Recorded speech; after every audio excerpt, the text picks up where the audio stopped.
Karena tidak setiap orang yang menjadi anak-anaknya Tuhan. Anda dikasihi Tuhan, Anda harus percaya karena firman Tuhan katakan setiap orang yang menerimanya, menerima Yesus, diberinya kuasa menjadi anak-anak Tuhan. Amin.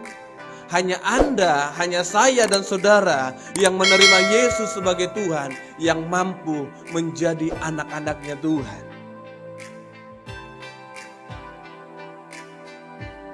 Bapak Ibu yang terkasih dalam Tuhan Yesus Kristus, saya bersyukur buat kesempatan yang diberikan kembali untuk menyampaikan kebenaran firman Tuhan untuk kita semua. Hari ini kita akan belajar satu kebenaran firman Tuhan. Tapi sebelumnya Bapak Ibu, dalam kehidupan kita sebagai seorang Kristen, saya mau katakan hidup kita tidak pernah lepas dari yang namanya anugerah Tuhan. Amin. Kita hidup karena anugerah Tuhan. Amin. Nah, hidup kita tidak akan lepas dari yang namanya berkat dan pemeliharaan Tuhan. Saya percaya dalam kehidupan kita sehari-hari pun kita selalu berdoa kepada Tuhan. Tuhan, biarkan berkat Tuhan ada dalam kehidupanku. Berkat Tuhan ada dalam keluargaku. Karena apa? Hidup kita tidak lepas dari yang namanya berkat Tuhan. Hidup kita sebagai seorang Kristen, saudara, tidak lepas yang dari belas kasihnya Tuhan. Amin. Tidak satu pun kita yang lepas daripada belas kasihnya Tuhan.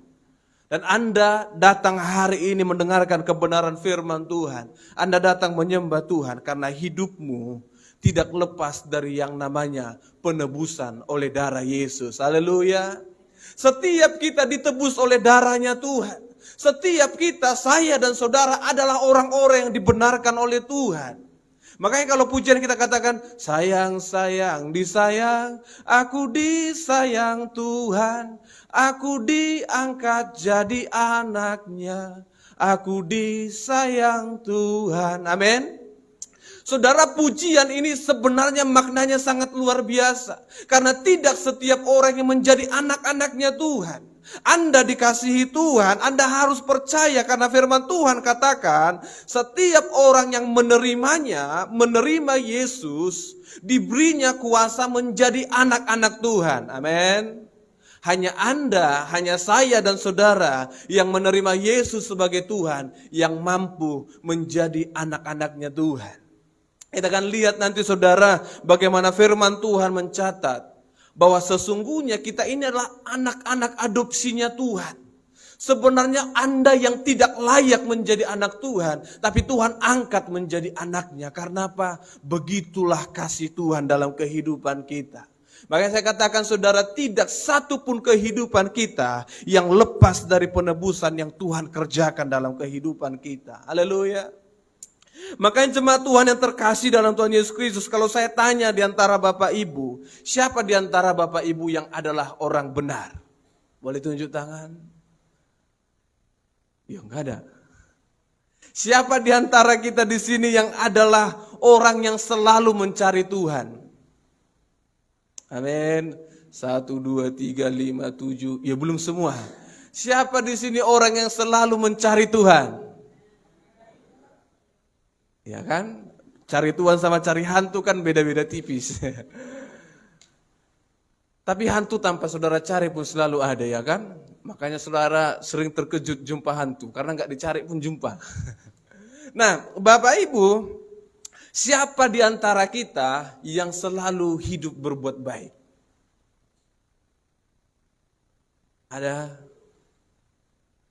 Ada saudara di keluarga kami nama anaknya si baik. Nggak tahu entah saudara punya keluarga seperti itu. Tapi abang saya ada namanya si baik. Ya kan? Inilah yang selalu baik setiap waktu. Karena namanya baik. Bapak Ibu di sini ada nggak yang sanggup berbuat baik setiap saat? Nggak ada. Ada? Nggak ada. Aduh, kayak kita ini. Nah artinya Bapak Ibu, saya mau katakan tidak seorang pun yang hidup dalam kebenaran kata firman Tuhan. Sama-sama kita buka dulu ayat pengantar kita kepada firman Tuhan. Saudara dalam Roma pasal yang ketiga. Roma pasal ketiga ayat yang ke-10 sampai ayat yang ke-11.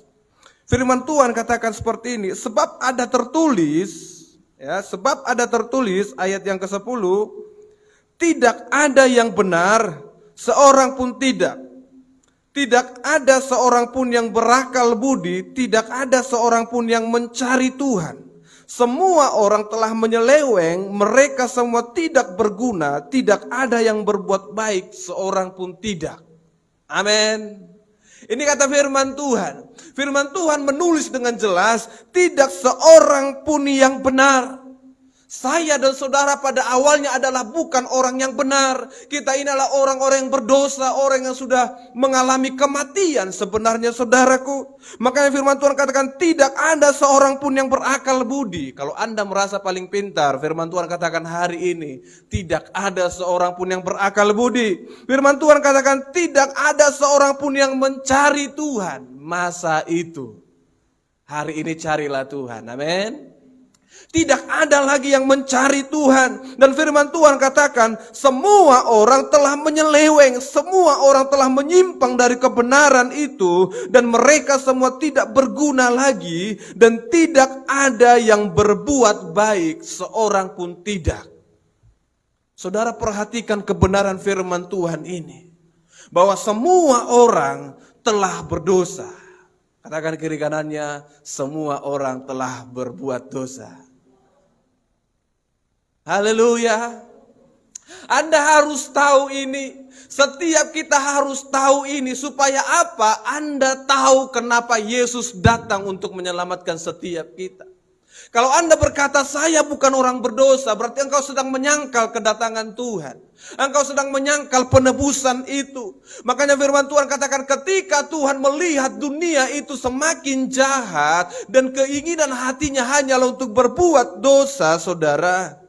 Firman Tuhan katakan, dia harus datang ke dalam dunia ini. Haleluya.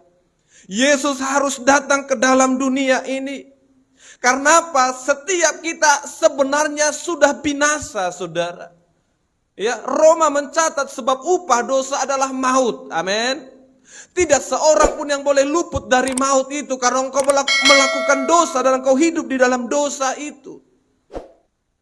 Sering sekali saudara dalam kehidupan kita sebagai orang Kristen, Anda berpikir iblis yang melakukan dosa itu dalam hidupmu. Ya kan? Sering sekali orang Kristen berpikir iblis yang merusak hidupnya. Sering sekali kita berpikir iblis yang membawa kita ke dalam neraka itu. Atau sering sekali berpikir iblis yang merusak diri kita. Hari ini Anda harus perhatikan kebenaran firman Tuhan. Siapa yang melakukan itu? Haleluya. Siapa yang membuat Anda di dalam posisi itu? Firman Tuhan katakan dalam Matius pasal ke-18 ayat yang ke-11, saudaraku. Firman Tuhan katakan anak manusia datang untuk menyelamatkan yang hilang. Amin. Anak manusia, karena anak manusia datang untuk menyelamatkan yang hilang. Dalam bahasa aslinya diterjemahkan seperti ini, saudaraku. Sebab anak manusia datang untuk menyelamatkan yang telah binasa. Haleluya. Firman Tuhan berkata yang telah binasa. Karena apa? Setiap orang yang melakukan dosa pada hakikatnya harus mati. Tidak seorang pun yang boleh membatalkan hukum itu. Tetapi Yesus datang ke dalam dunia ini, firman Tuhan katakan, untuk menyelamatkan yang sudah binasa. Artinya untuk memberikan hidup kepada orang yang sudah mati. Itulah Yesus yang kita sembah, haleluya. Karena Yesus berkata, barang siapa yang percaya kepadaku, sekalipun dia sudah mati, dia akan hidup. Haleluya. Yesus datang untuk menyelamatkan yang sudah binasa. Karena apa? Roma mencatat semua orang pada hakikatnya sudah binasa, saudara. Sudah mati. Tanpa Yesus Anda mati. Tanpa Yesus saya dan saudara mati, saudara. Kita binasa tanpa Tuhan. Makanya Yesus datang ke dalam dunia ini. Saudara perhatikan kebenaran firman Tuhan. Supaya yang binasa diselamatkan. Haleluya. Makanya saudaraku, apakah saudara perhatikan mengapa Yesus harus datang ke dalam dunia ini? Mengapa dia harus turun ke dalam dunia ini? Kira-kira kenapa, saudara? Kenapa Yesus harus turun? Kenapa Bapak Ibu? Untuk menebus. Untuk apa lagi? Karena Dia mengasihi kita. Untuk mengampuni. Untuk apa lagi? Membayar lunas. Betul ya Bapak Ibu? Nah, pertanyaannya seperti ini saudara. Haruskah Yesus datang ke dalam dunia? Kalau Dia adalah Tuhan, bisa enggak dari sorga Dia mengampuni kita? Bisa? Bisa Bapak Ibu. Contoh, ada satu bapak yang punya utang, ya kan? Yang dipinjamnya ini tinggal di Jakarta, ya kan? Kira-kira ini kan bapak yang meminjam ini katakan bapak A, yang punya uang tadi bapak B, ya kan? Kira-kira kalau bapak B ini mau bilang, Pak, lunaslah utangmu, haruskah dia datang dari Jakarta ke Medan? Harus? Enggak harus, saudara. Saudara perhatikan Tuhan Yesus. Kalau Dia adalah Tuhan, haruskah Tuhan datang ke dalam dunia? Amin. Bisakah Tuhan dari surga berkata, dosamu sudah kuampuni? Bisa. Bisakah Dia dari surga, manusia dosa kalian sudah kuampuni? Bisa saudara. Tapi kenapa Dia harus datang ke dalam dunia ini? Saudara perhatikan dalam Yohanes pasal yang ke-11, ayat yang Yohanes pasal yang pertama, ayat yang ke-11, firman Tuhan katakan, Ia datang kepada milik kepunyaannya, tetapi orang-orang kepunyaannya itu tidak menerimanya.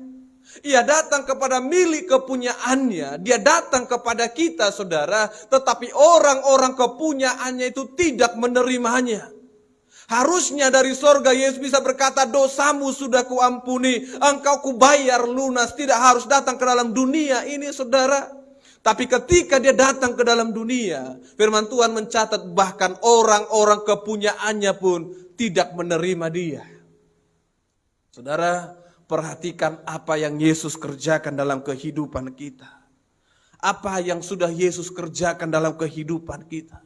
Supaya kita tahu bagaimana bersyukur kepada Tuhan. Supaya kita tahu bagaimana percaya bahwa Dia adalah Tuhan yang hidup. Tidak hanya berbicara tentang Dia datang sebagai manusia, tetapi bagaimana kasih-Nya itu saudara. Tuhan kita itu Tuhan yang luar biasa, amin. Saudara percaya, amin. Yesus adalah Tuhan yang luar biasa. Dia datang dari sorga saudara. Dia datang dari sorga untuk menebus setiap kita. Untuk memberikan kita hidup. Karena tanpa Dia datang saudara, Dia tidak datang ke dalam dunia ini, maka saya dan saudara hakikatnya adalah mati. Binasa saudara. Hidup kayak zombie, gak ada gunanya, gak ada faedahnya. Tidak berguna lagi. Firman Tuhan tadi katakan dalam Roma, bahkan tidak satu pun yang berguna lagi. Bayangkan orang yang tidak berguna saudara, untuk apa? Ya kan?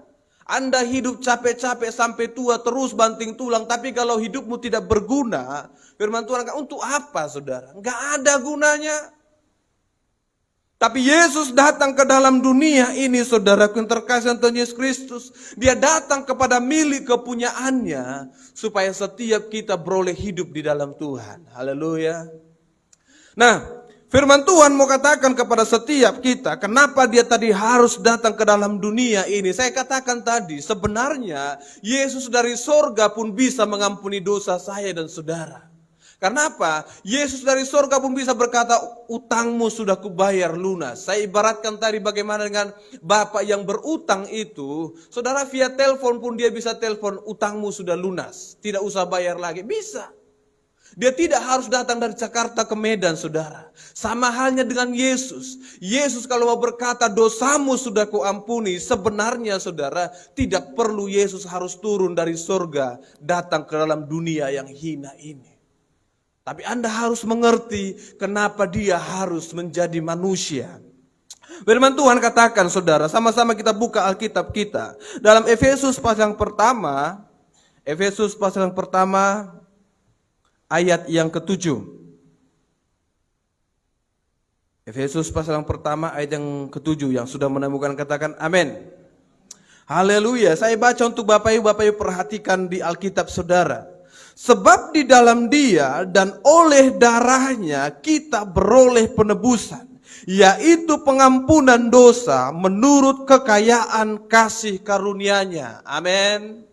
Sekali lagi Bapak Ibu perhatikan firman Tuhan. Sebab di dalam Dia, di dalam Yesus dan oleh darahnya kita beroleh penebusan, yaitu pengampunan dosa menurut kekayaan kasih karunia-Nya.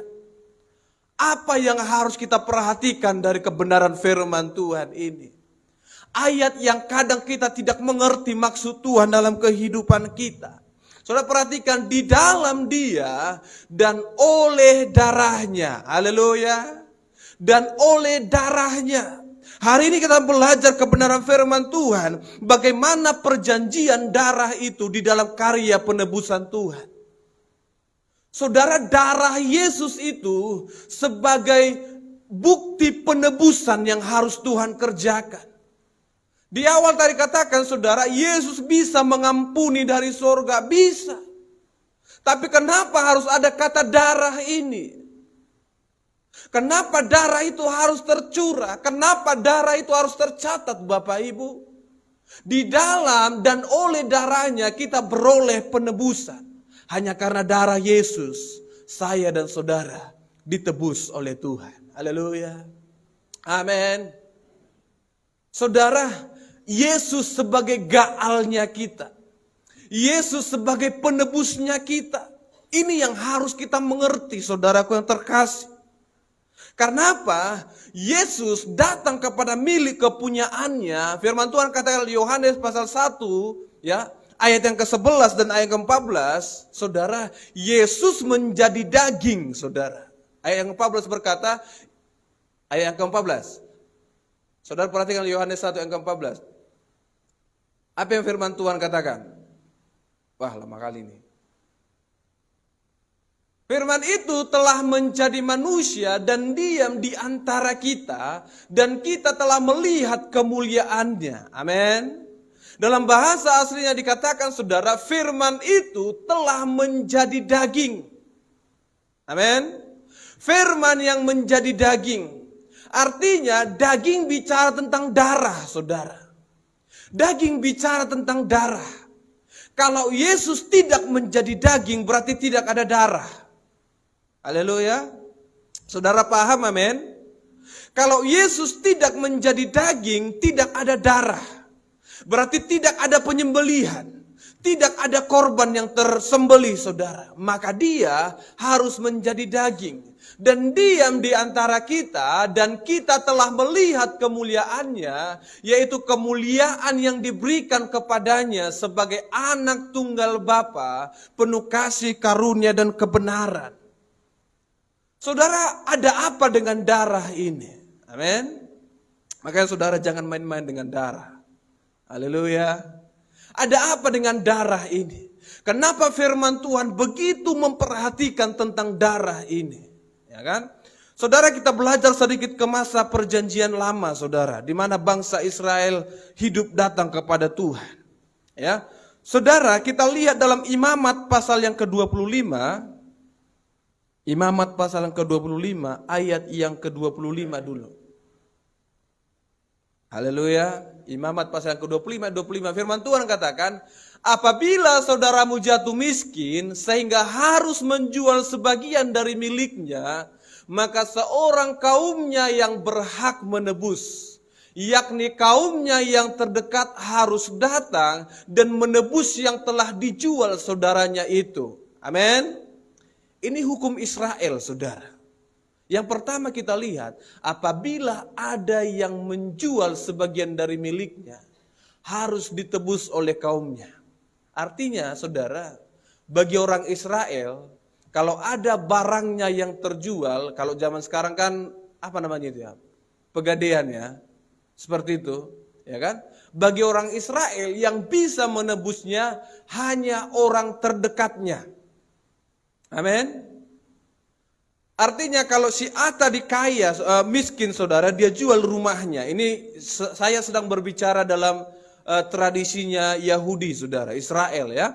Apabila si A menjual rumahnya karena dia jatuh miskin, saudara, rumahnya ini hanya bisa ditebus oleh kaumnya yang lebih kaya, ya kan, yang sanggup.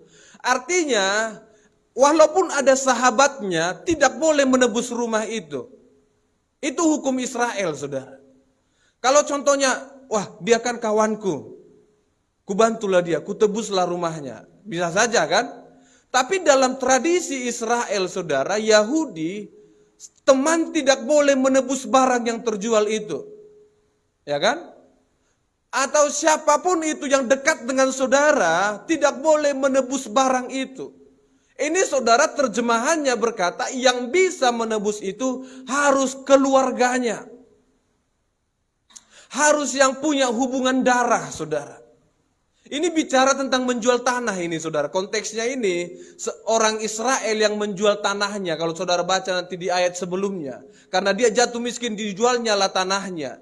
Jadi tanahnya ini hanya bisa ditebus oleh keluarganya yang lebih mampu. Teman tidak boleh. Setiap orang yang tidak punya hubungan darah tidak boleh menebus tanah itu. Hanya orang yang punya hubungan darah lah yang boleh menebusnya. Nah, apabila seseorang tidak mempunyai penebus tetapi kemudian ia mampu sehingga didapatnya yang perlu untuk menebus miliknya itu. Jadi apa yang Yesus sedang kerjakan, saudara, sudah ada sejak dari dulu. Dia menjadi daging, bicara tentang darah bukan hal yang kebetulan, Bapak Ibu. Karena bagi tradisi orang Israel, ya, kita lihat tadi di sini, seseorang itu hanya bisa ditebus oleh saudaranya sendiri. Ya, mau itu dari tulangnya, mau dari opungnya, ya kan? Yang penting ada hubungan darahnya. Amin. Nah, kita lihat yang kedua, contohnya ayat 47 dan ayat 48 di pasal yang pertama, 25. Imamat 25 ayat yang ke-47 sampai ayat yang ke-48. Firman Tuhan katakan, apabila seorang asing atau seorang pendatang di antaramu telah menjadi mampu, sedangkan saudaramu yang tinggal padanya jatuh miskin, sehingga menyerahkan dirinya kepada orang asing atau pendatang yang di antaramu itu, atau kepada seorang berasal dari kaum orang asing, ayat 48, maka sesudah ia menyerahkan dirinya, ia berhak ditebus, yakni seorang dari antara saudara-saudaranya yang boleh menebus dia. Amin. Ini tradisi, saudara. Kebiasaan orang Yahudi. Jadi seseorang yang dijual kepada orang asing menjadi hamba, menjadi budak, saudara. Budak itu bisa ditebus, tapi yang menebusnya itu adalah orang yang saudaranya, yang punya hubungan darah. Sekalipun ada orang lain yang punya banyak uang, yang sanggup membayar lebih, itu tidak boleh bagi orang Israel. Contohnya dulu dia dibeli, contohnya jadi budak, dia dibeli harga 3 juta. Ada orang yang lebih kaya, saudara, dibayarnya dia 5 juta, kamu jadi budakku. Tidak bisa. Atau kamu menjadi merdeka, tidak bisa. Yang bisa menebusnya, saudara perhatikan, hanya dari antara saudara-saudaranya. Ini bicara tentang darah, saudara.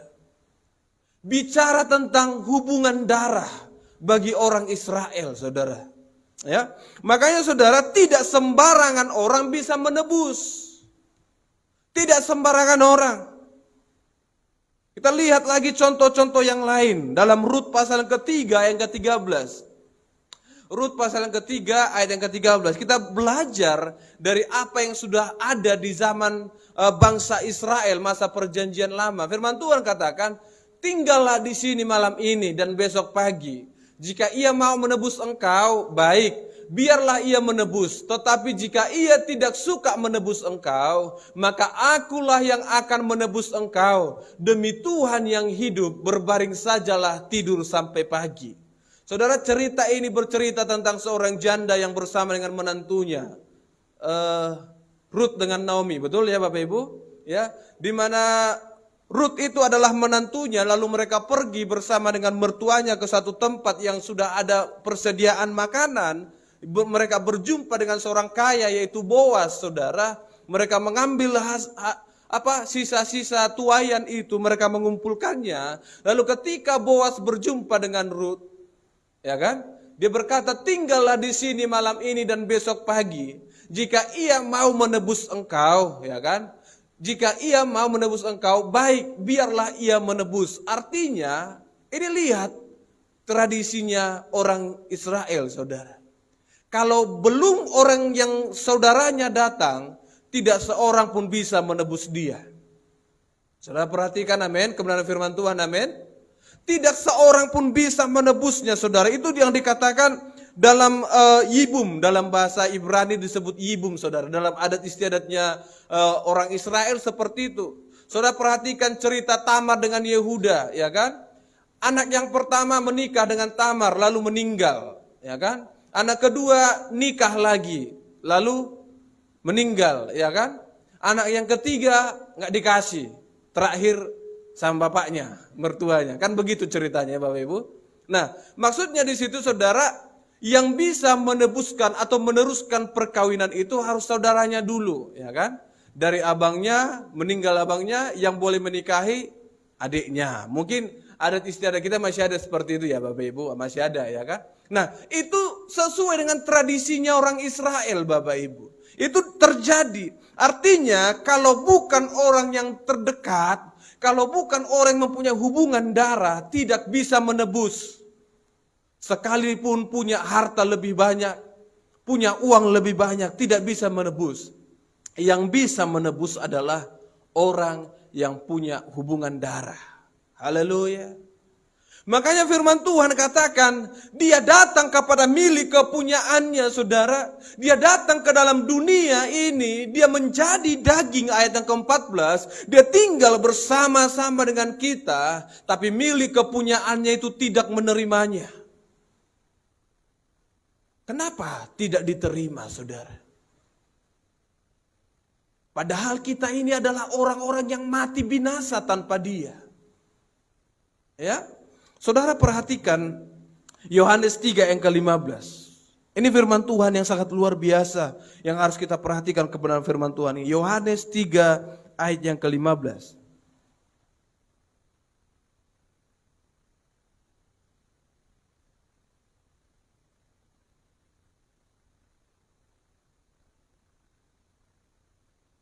Amin.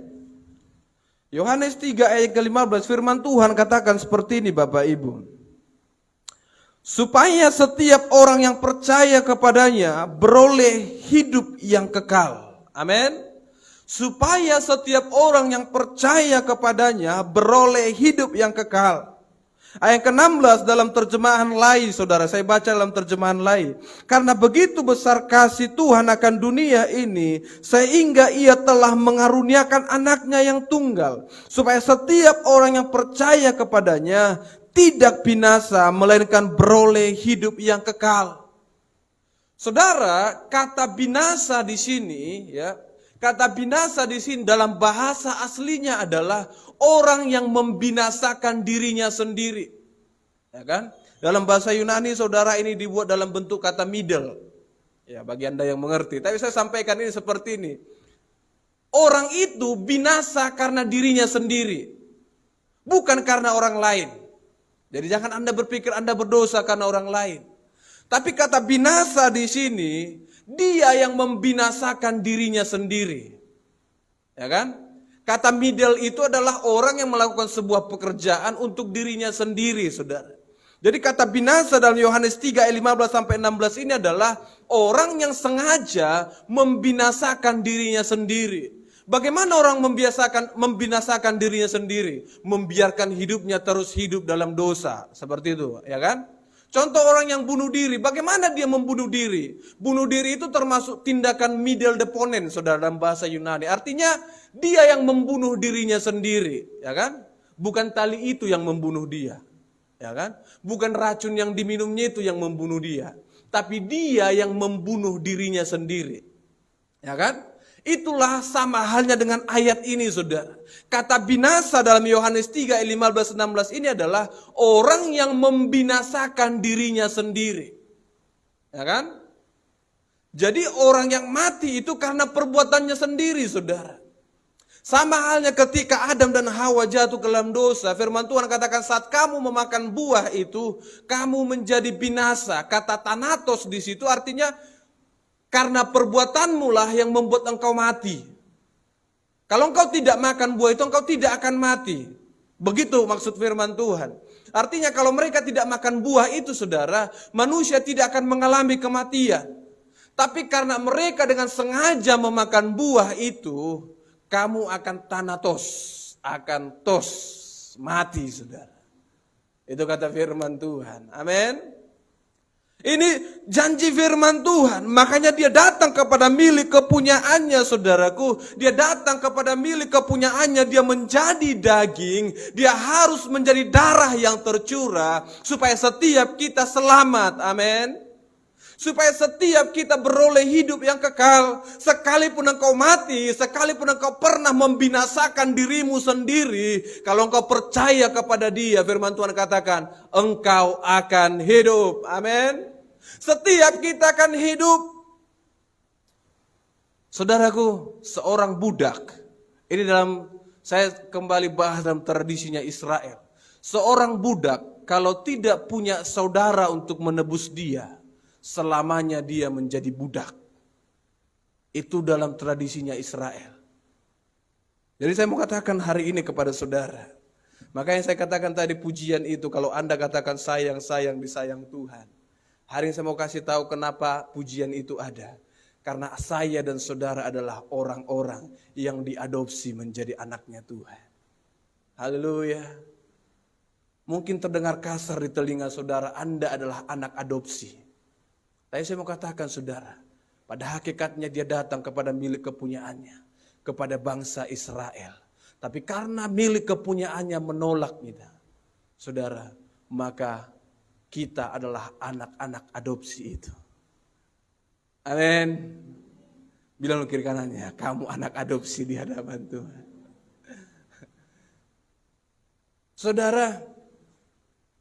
Saudara perhatikan kebenaran firman Tuhan. Karena tanpa Anda menjadi anak Tuhan, maka selamanya Anda menjadi hamba dosa. Karena tanpa Dia menjadi saudara bagi saya dan saudara, selamanya Anda menjadi budak. Ini hukum Israel, saudara.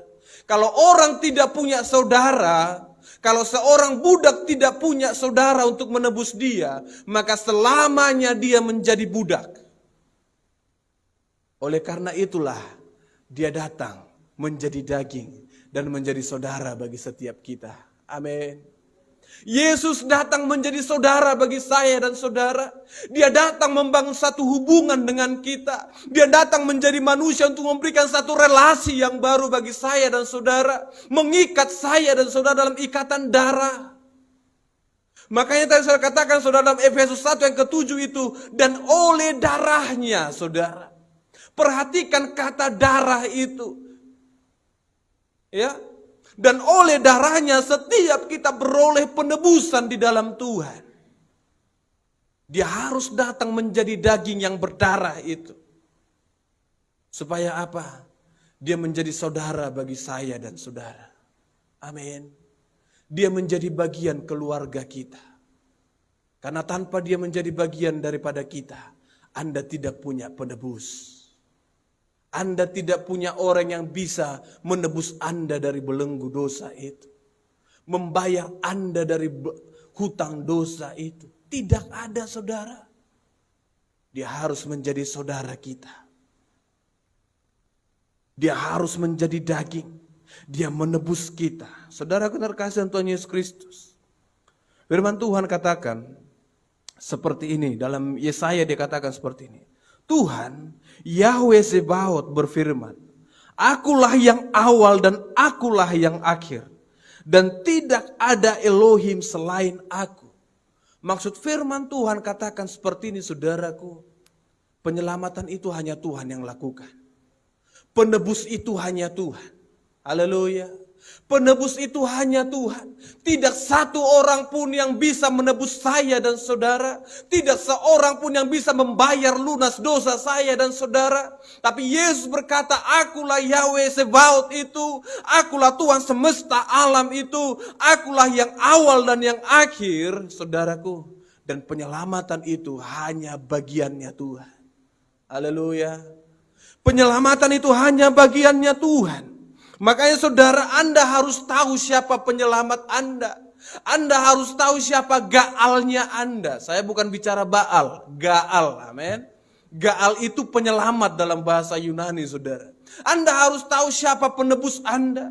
Ayub berkata, saudara, Ayub 19 ayat 25, saya katakan, Ayub berkata, aku tahu penebusku hidup, amin.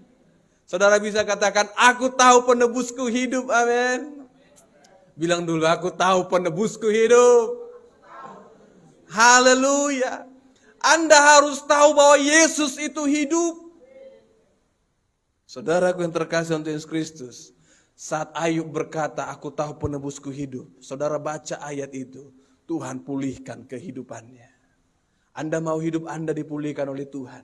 Anda harus tahu Tuhanmu itu hidup. Haleluya. Yesus yang kita sembah itu hidup. Saudaraku yang terkasih untuk Yesus Kristus. Mari kita lihat dalam Efesus 2 yang ke-19.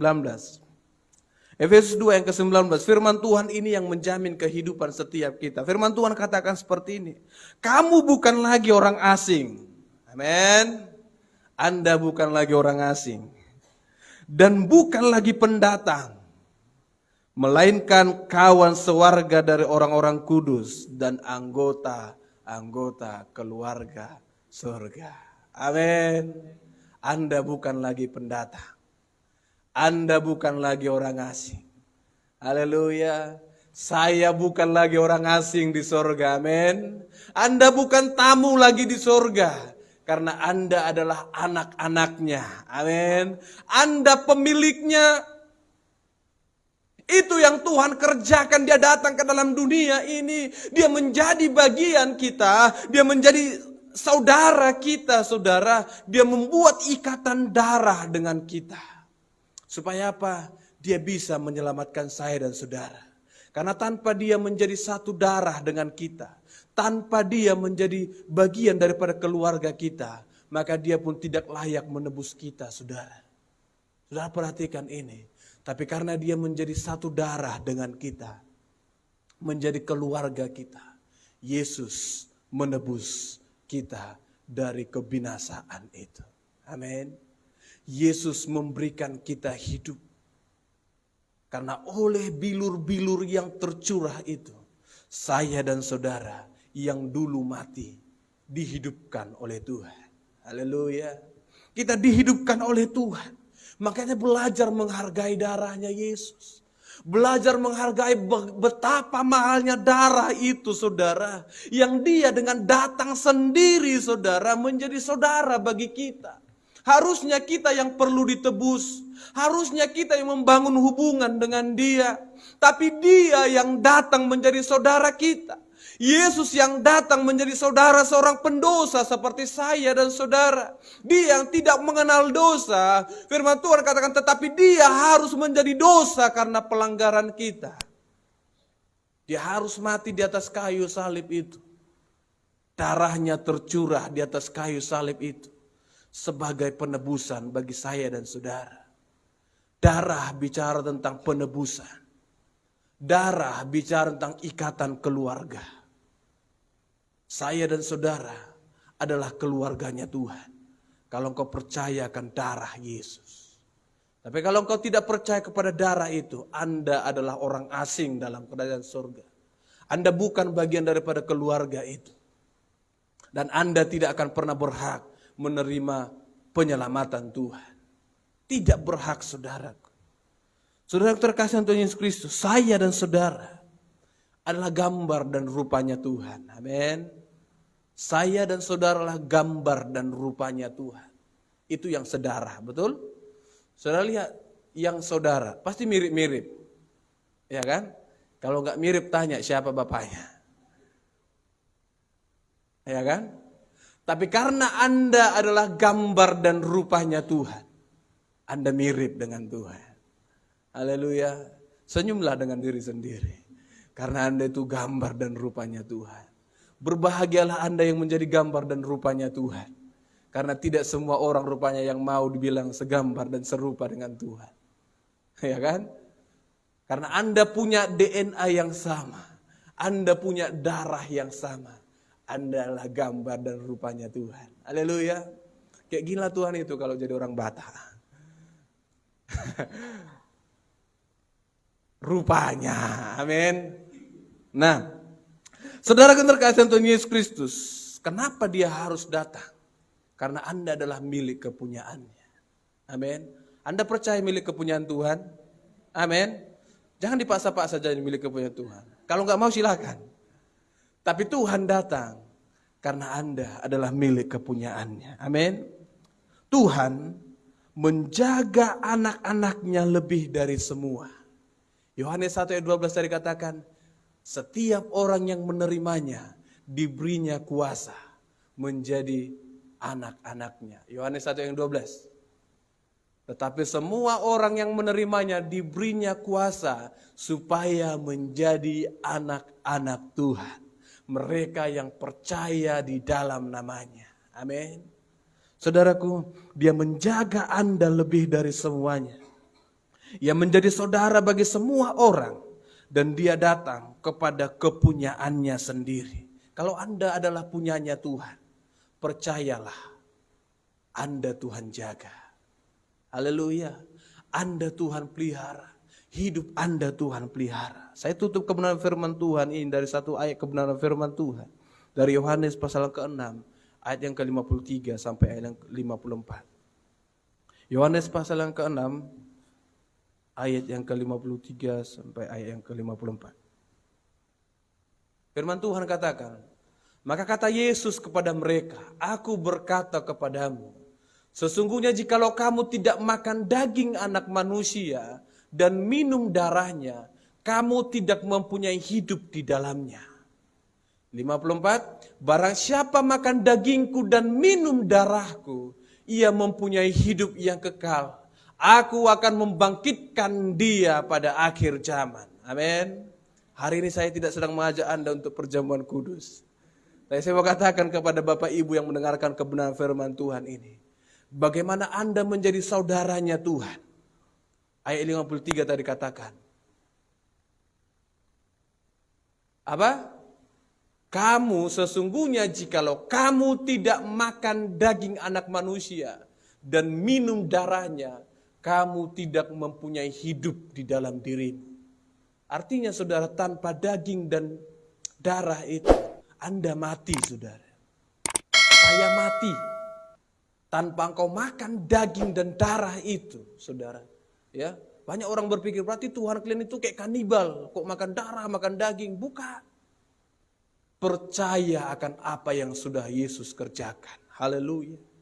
Percaya akan apa yang telah selesai Tuhan kerjakan di atas kayu salib itu. Bukan berbicara sesuatu yang akan Tuhan kerjakan, tetapi percaya akan sesuatu yang Tuhan telah selesaikan sempurna di atas kayu salib. Terima tubuh dan darah itu, saudara. Ayat 54 tadi katakan, setelah Anda percaya, firman Tuhan katakan, barang siapa makan dagingku dan minum darahku, ia mempunyai hidup yang kekal dan aku akan membangkitkan dia pada akhir zaman. Kalau Anda mau dibangkitkan oleh Tuhan, engkau harus makan dari tubuh dan darah itu. Supaya apa? Darah Kristus mengalir dalam tubuhmu. Supaya darah Kristus membuat engkau se-DNA dengan dia. Anda adalah saudaranya Kristus. Karena Anda adalah saudara dan anak-anaknya Kristus. Maka penyelamatan Tuhan bisa terjadi dalam kehidupan kita. Pertanyaannya saudara, siapakah Anda di hadapan Tuhan? Sehingga engkau begitu berharga di mata Tuhan. Amin. Mari renungkan kebenaran firman Tuhan ini. Sama-sama kita tundukkan kepala kita berdoa kepada Tuhan. Haleluya.